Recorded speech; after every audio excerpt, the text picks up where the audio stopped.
Halo Pak Jamintel, selamat siang. Kami terkejut dengan adanya beredar di media sosial bahwa BPKP NPRI hoax dalam membuat pemberitaan. Yang hoax yang mana Bapak Jamintel? Apakah jaksa ditangkap oleh KPK itu hoax? Coba Jamintel lihat. Dan apakah pelaporan kami di Jampitsus yang sudah dilimpahkan kepada Kejati Kepri, Kejati Sumbar, dan Kejati Sumut itu hoax? Tidak Pak, semua datanya Pak A1 Pak.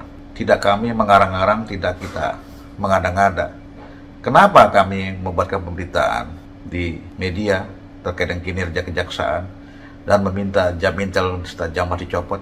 Karena tadi kami anggap gagal Pak dalam melakukan pengawasan, dalam melakukan pembinaan dan reformasi di kejaksaan. Kenapa gagal Pak? Ini beruntun Pak. Ini yang lagi sial aja jaksa ditangkap Pak. Ke Purwakarta kemarin Pak. Itu tidak hoax Pak, itu benar adanya. Yang hoax yang mana Pak? Jadi kalau memang Bapak Jamintel atau Bapak Jaksa Agung tidak mau dikritik, ya jangan jadi Jaksa Agung Pak, jangan jadi Jamintel Pak. Dengan ada kritik masyarakat sebagai bahan evaluasi Pak, bahwa ternyata masyarakat sebagai mata telinga daripada pemerintah, kejaksaan itu melihat secara objektif Pak. Kasus yang kami laporkan udah 2 tahun Pak lamanya Pak, terkait dengan korupsi. Ya, sudah ada penanganan dari Jampitsus dilimpahkan Pak. Berarti kasus kami itu sudah masuk untuk ditindaklanjuti oleh pihak kejaksaan daerah Pak. Tapi tidak ada Pak, tidak lanjut, tidak ada pemberitaan pada kami, baik surat atau apapun tidak ada. Kami jauh-jauh terbang Pak ke Kepri Pak, ke Tanjung Pinang, mempertanyakan tindak lanjut daripada surat Jaksa Agung Muda Pidana Khusus kepada BPKP NPRI, menyampaikan bahwa kasus yang sudah dilaporkan dilimpahkan di Kejaksaan Tinggi Kepri. Kami terbang Pak ke sana Pak, bertemu dengan Kejati, bertemu dengan Intel, bertemu dengan Aspitsus. Jawabannya apa? Sedang ada proses Pak. Oke, kami tunggu. Terus kami juga terbang ke Kejaksaan Tinggi Sumatera Barat Pak, sama jawaban. Kami juga terbang ke Medan Pak.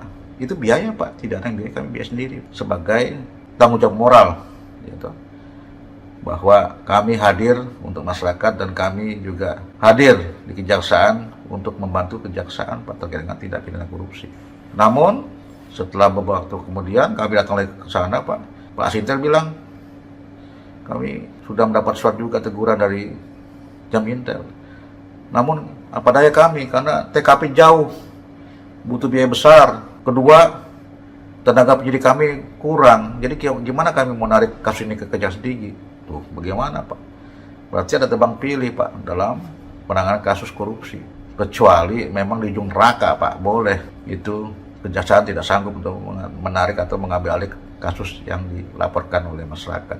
Ini masih bisa didatangi, masih bisa ditarik untuk ditindaklanjuti. Ini tidak ada Pak greget daripada kejaksaan untuk bisa menangani secara tuntas kasus yang dilaporkan pada masyarakat. Kalau emang ditolak, buatkan surat penolakan Pak. Kami pun menerima bahwa kasus dilaporkan oleh BPKP NPRI tidak cukup bukti Pak, dan dihentikan. Kami legowo Pak. Oh, ternyata laporan kami tidak cukup bukti Pak, mendapatkan perhatian daripada Kejaksaan Tinggi Daerah. Namun sampai hari ini nggak ada Pak, tidak ada. Dari Kejati tidak ada, dari Jampitsus pun tidak ada berita pada kami bahwa laporan kami tolak atau tidak cukup bukti Pak, tidak ada. Jadi tidak ada hoax kami beritakan Pak. Yang hoax mungkin kejaksaan mungkin Pak.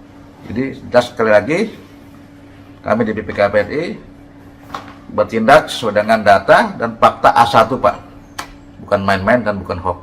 Demikian Pak Jamintel, bila memang Anda keberatan dengan pemberitaan kami, ya buat hak jawab Pak, buat somasi kepada kami Pak, kami akan jawab juga Pak, somasi Bapak. Tapi ini kan sebagai bahan evaluasi Bapak, bahwa Bapak galang di depan tapi di belakang cemen Pak, cemen. Karena tidak dianggap oleh kejaksaan daerah Pak, tidak dianggap Pak.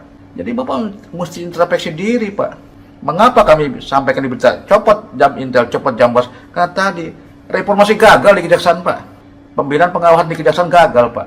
Itu yang ditangkap Pak, Bapak boleh tahu, itu jaksa yang lagi apes aja Pak, jaksa lagi apes aja Pak. Namun kami tidak mau membuka aib, membuka borok seseorang, Pak, Bapak pasti lebih tahu daripada kami. Ya demikian, Pak. Semoga Bapak juga bisa lebih tegas lagi dalam menyikapi terkait dengan kinerja kejaksaan di bawah, Pak. Kita mendukung, Pak, kinerja kejaksaan, Pak. Kita dukung penegakan hukum yang adil, Pak. Jangan hanya tajam ke bawah namun tumpul ke atas. Itu dapat kami sampaikan, Pak. Kali kami sebagai Ketua Umum BPKPN PRI, salam hormat Pak Jamintel. Sekali lagi saya mohon maaf jika ada kata dan salah yang hilaf kepada Bapak. Itu adalah tujuan untuk memperkuat daripada kinerja jaksa, bahwa masyarakat ada di belakang sebagai garda terdepan daripada kejaksaan. Waalaikumsalam warahmatullahi wabarakatuh. Salam Indonesia hebat, BP kuat, kejaksaan hebat.